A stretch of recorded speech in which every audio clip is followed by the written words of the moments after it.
1948, the nations of the world were faced with an exceedingly difficult and complex problem in the Middle East, an international headache.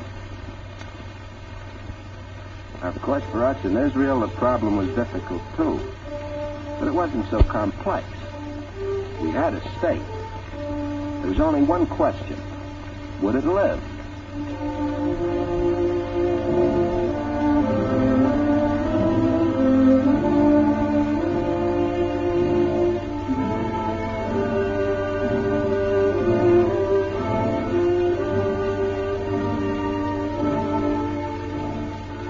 Such a settlement as Negba, that question became extremely personal. Would anyone live? Its defense was vital to Israel, its capture vital to the Egyptians. Negba was isolated. Could it be held? According to the map, the military answer was no. So the people of Negba evacuated their children to a camp north of Tel Aviv. That's all. That was their answer.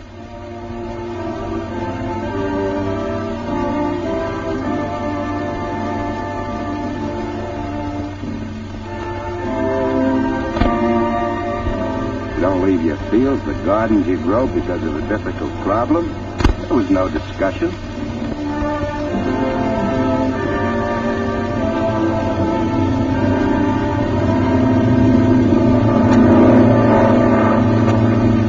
On May the 17th, they hit.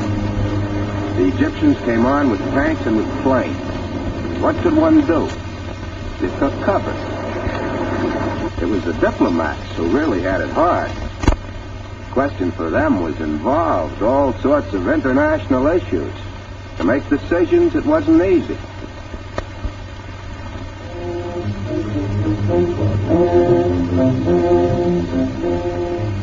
Whereas for us in Negba, one dug a hole.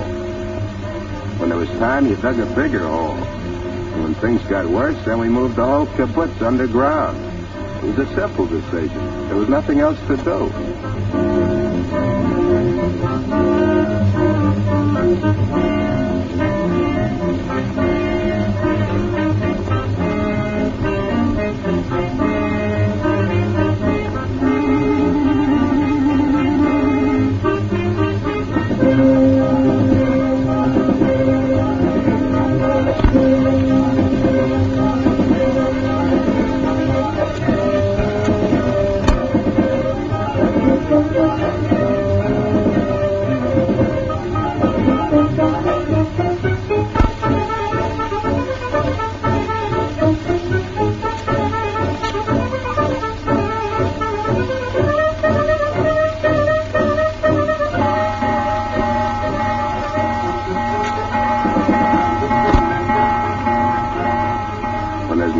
You don't argue, debate. You grab a gun if you can get one and you get into position.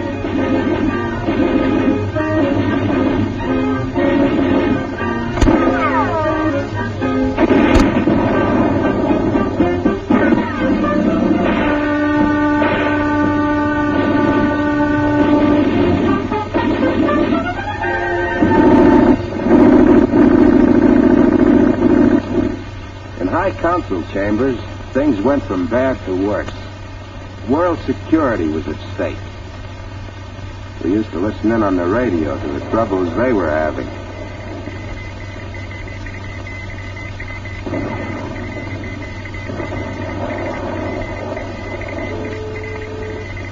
Reported that the situation in the Middle East has been stabilized. The matter was settled to the satisfaction of all parties concerned, when the question was referred to a subcommittee for further study.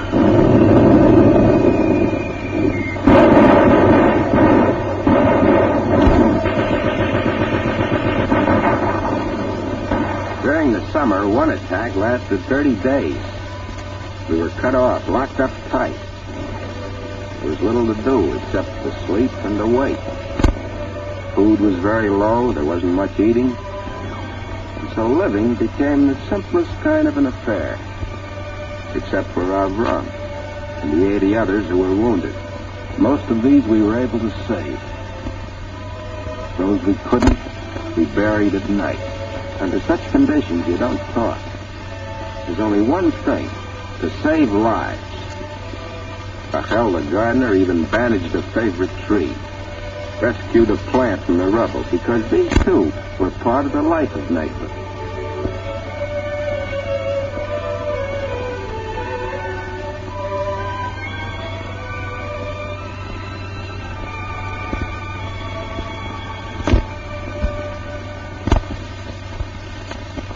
It happened at the end of the summer. The army could draw enough strength from the other fronts to send troops to relieve Nagba.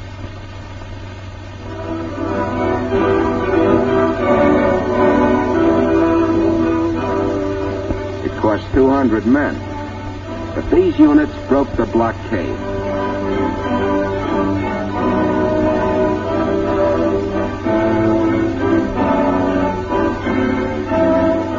By summer's end, the diplomatic problem looked better, too.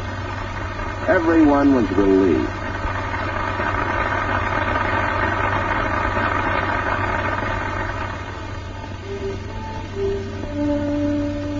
Supplies were coming in now. We were part of the world again, even mail.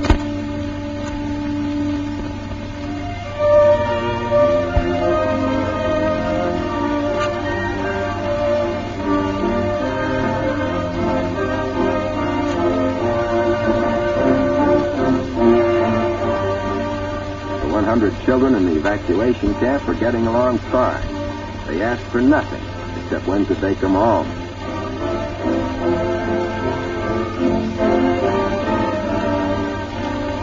They were packed, ready. Shalom knew for the moment that was impossible. Nagba was still alive, with the end of the war. Who could tell when that might be? Only the delegates who assembled from all over the world to talk of peace. And they seemed to be working it out. We cheered the news of their success. To celebrate, Chaim even managed a cake.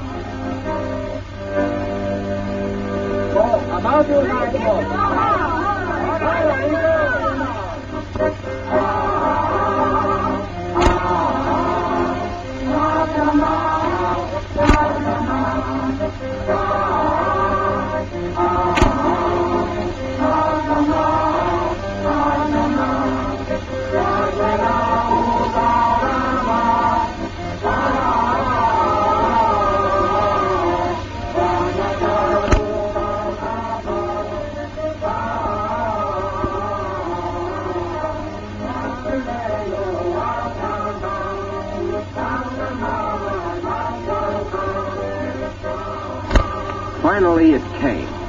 The United Nations arranged a truce. America.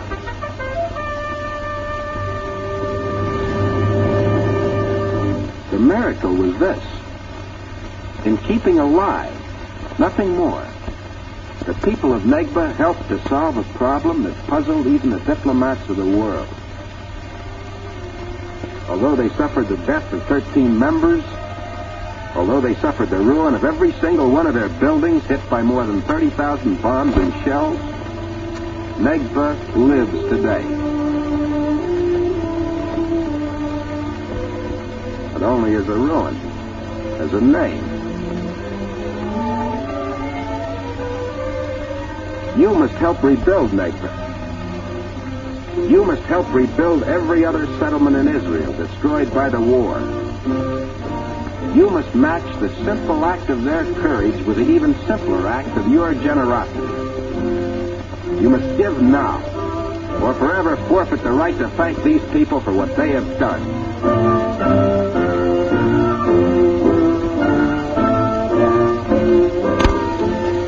Today the children are returned to Nagba.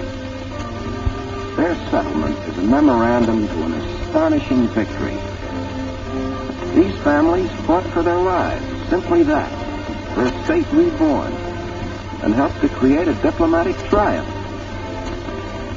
They gave the world a chance to take one step forward along the road to international peace. But in Nagba, no one talks about that.